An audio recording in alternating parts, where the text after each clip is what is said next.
The island of Malta obtains its independence from Great Britain. The Great Alaskan Earthquake, which was the second most powerful earthquake ever, with a magnitude of 9.2, inflicted massive damage on Anchorage, Alaska.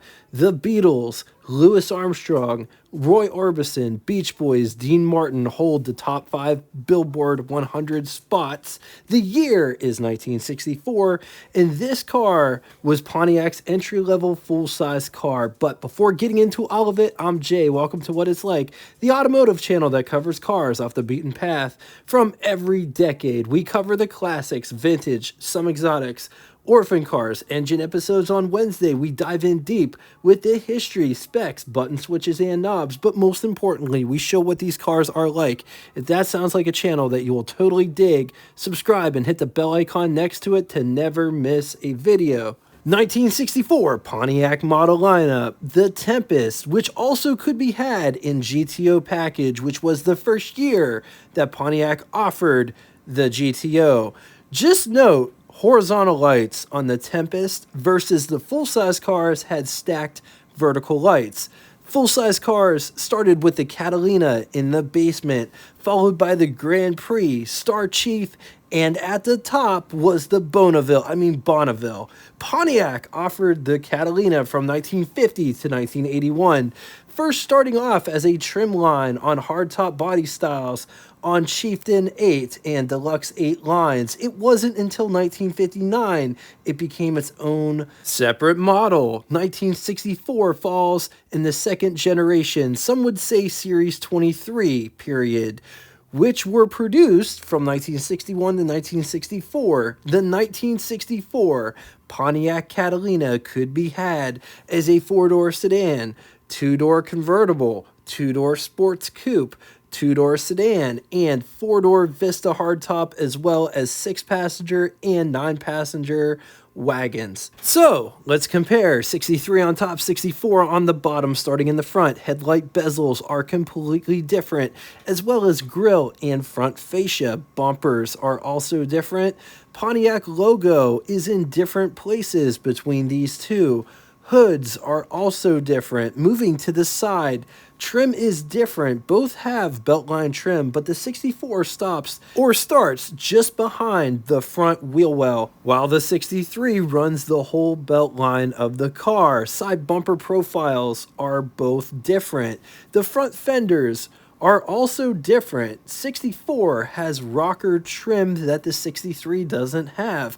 Moving to the rear, the taillights, bumpers, and trim are all different. Moving inside to take a look at the dash, which are very similar. Horn buttons look to be different. Which one do you like better? Let's talk specs. 213 inches long, 79.2 inches wide. It rides a wheelbase of 120 inches. It weighs 3,830 pounds. Price, $2,950, which is equivalent to you spending $29,289.60 in the year 2023. Total 1964 Pontiac production was 715,261 units, of which total Catalina was 265,766 units, and of that number, 33,849 were the four-door Vista hardtop variety. Moving on to engines, two engines on offer, starting with the base engine, 389 cubic inch displacement, overhead valve, V8, 6.4 liters. It's good for anywhere between 230 to 330 horsepower at 4,600 RPM, depending on tune and number of carburetors. Up to 430 pound-feet of torque, or 583 newton meters in or around 2,800 RPM, with a bore of 4.6 inches and a stroke of 3.75 inches. Compression could be anywhere between 8.6 all the way up to 10.75 to 1. 5 main bearings when backed with a 3-speed automatic transmission. 0 to 60 could be had in 8.1 seconds. Theoretical top speed is 132 miles per hour. Average fuel consumption is 10.6 miles to the gallon, and this is with the biggest engine, the baddest horsepower figure, I should say, 330 horsepower. Moving on to the biggest and baddest engine on offer for the Catalina, 421 cubic inch displacement overhead valve, V8, 6.9 liters. It's good for anywhere between 350 to 370 horsepower at 5,200 RPM. It could make up to 460 pound-feet or 624 newton meters around 3,600 RPM with a bore of 4.9 inches and a stroke of 4 inches. 5 main bearings when backed with a 3-speed automatic transmission. 0 to 60 could be had in 6.7 seconds. Theoretical top speed of 144 miles per hour while achieving an average 7.6 miles to the gallon. So let's talk styling. There's lots going on with this design. Look at all the textures in the headlight bezels.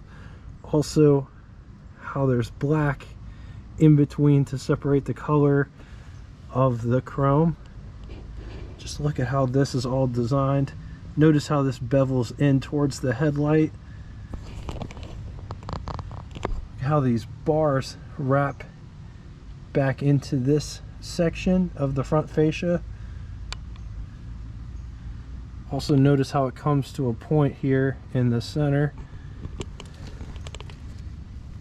Turn signal indicators down here. Up on top, it comes to a nice peak that runs clear back to the antenna. Also notice this line.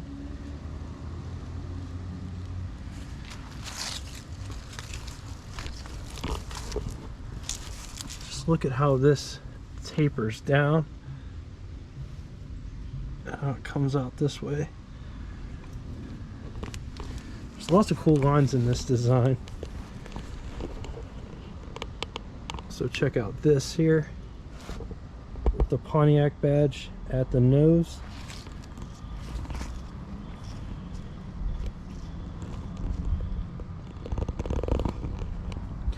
Catalina script on the front fenders on both sides. Also notice how this bumper wraps back around in this trim piece here. The wheel wells aren't really flared, it's just kind of capped off. Flares out a little bit.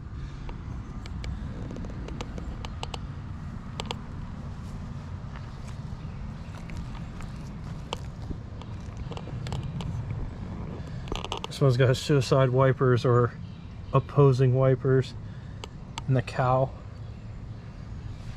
Notice the windshield, how it wraps around ever so slightly.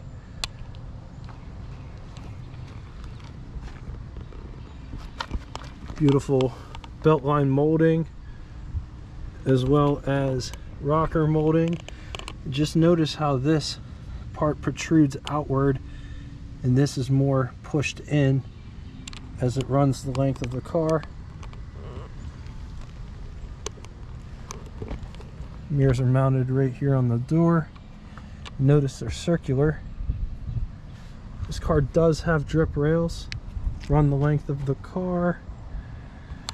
Also notice this ridge kind of gives the roof a nice profile. It almost looks very formal how it's designed.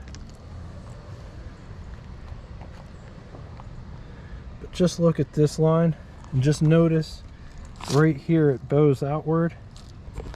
Coming back, you can see it a little bit better. This is also angled upwards. So just notice how this kind of bulges out. The rear wheel wells, just like the front ones, they're flared ever so slightly, but they're capped off with almost like a bead, but not quite. And then more trim down here. Gas filler is on the driver's side. Notice this bright work that goes around it. Not quite around it, but off to the side of it.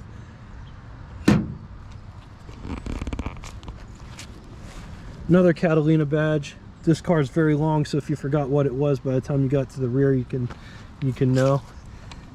Look at the boomerang taillights. Those are kind of cool.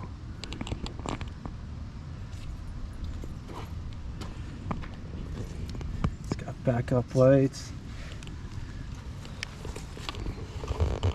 as well as a center trunk line. Comes back to the Pontiac logo there. Just notice how this all bevels down. Coming up and getting inside, this door's got some heft to it, and that's as far open as it goes. Notice how the window is all trimmed out. Look at all of the different textures on the door panel itself, as well as color separation. Armrest, door handle to get out, window crank for the vent window. It operates like that. Window crank for the big window.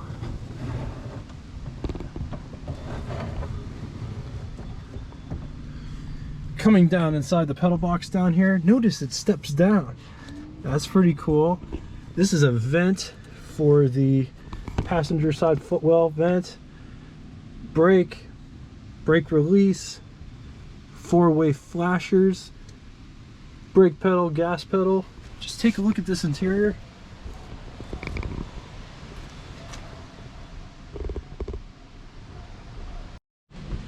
So here's what over the hood looks like. Here's what first person over the hood looks like.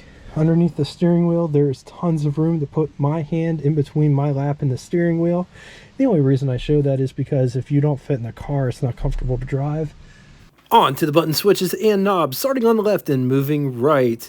Amp meter, left turn signal indicator, speedometer with odometer inside of it, as well as some idiot lights for coolant temperature and oil pressure. Check out the Indian head, which is the high beam indicator, right turn signal indicator, gasoline gauge, headlights, windshield wipers with the center being the wash feature, ventilation / climate heat controls, blower speed, radio, drive modes read, park, neutral, drive, super, low, reverse. So I want to show you some of this documentation real quick. This car is fully documented, but I want to show you something inside the owner's manual. For any skeptics out there, just notice that this is a 1964 Pontiac Owner's Guide for the Bonneville Star Chief Grand Prix and Catalina. I'm going to go to the transmission selections. P is for park, N is for neutral, D is for drive, S is for super, not second. According to the owner's manual, it is for super. L is for low and R is for reverse. Up above are sun visors, and they look like this. Here's my hand for reference.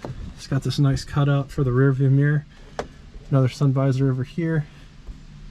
Daytime, nighttime rear view mirror in the center. All right, ashtray is right here. Glove box.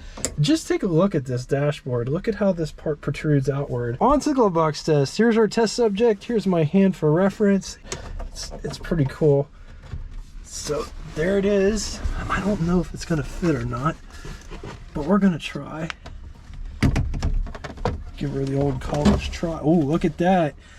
Bob didn't think it was gonna fit in here, and it fits and it shuts. Coming to the rear door.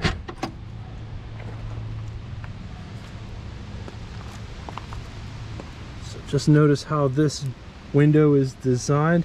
Also notice this car is a 4-door hardtop. And I always wondered how this worked. Notice there isn't a pillar here.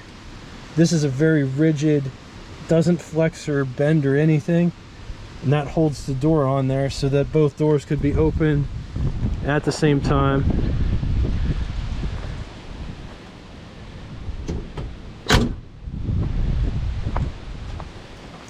Just look at this door panel. It matches the front door panel with all the textures and bright work. Just different kinds of materials as well as colors, which are, I love this green and this teal mix. It's a nice color combination. Armrest, ashtray, door handle to get out, window crank for the big window. It operates like this. Let's just go straight down. Also check out the cutout here so that it goes on top of this half pillar. And when the windows are down and you're far away, you could barely tell that that's a four-door, making them really cool.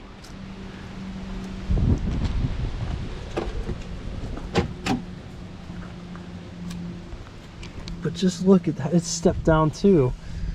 Just like the front.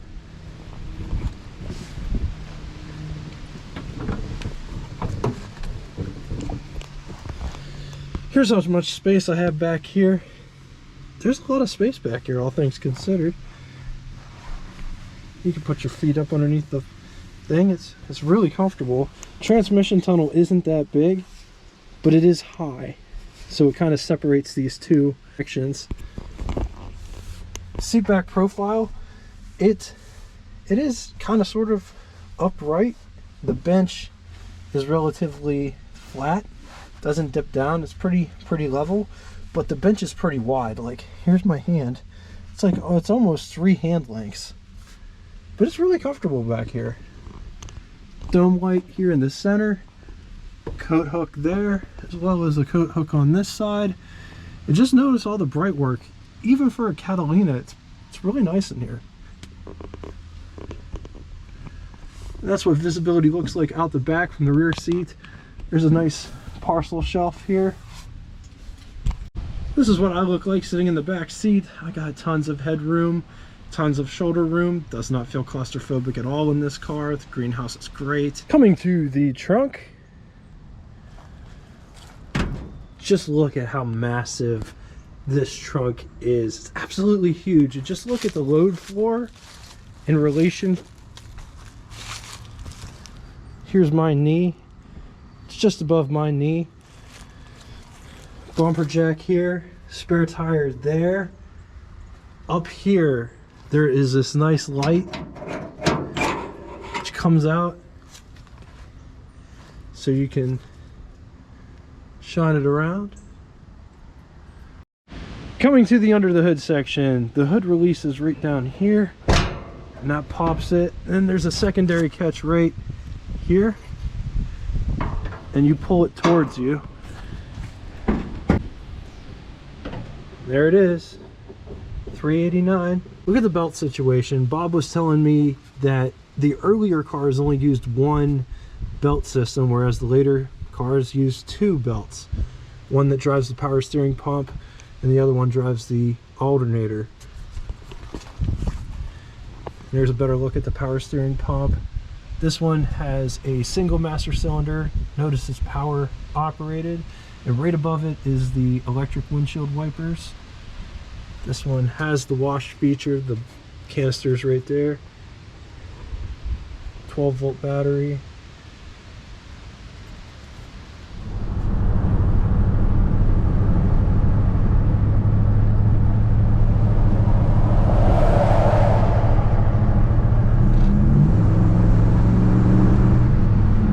Could almost use another gear though, because like kickdown isn't, but man, does it ride great.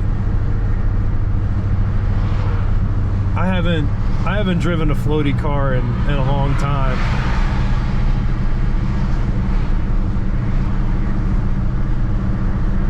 It makes you totally appreciate it, because cars ride like crap now. Yeah. Your Prius doesn't do bad. No, but it's not this. No, well, you don't have the wheelbase and you don't have the weight. Very true.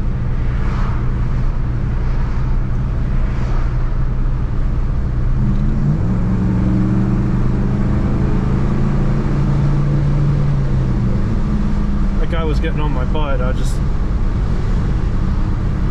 No problem.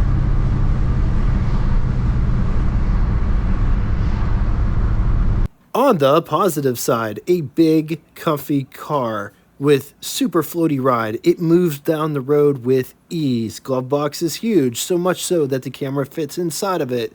Nice interior for an entry-level car. Against it, it can be thirsty. Some trim parts may be hard to find. All right, now it's time for Would You Rather.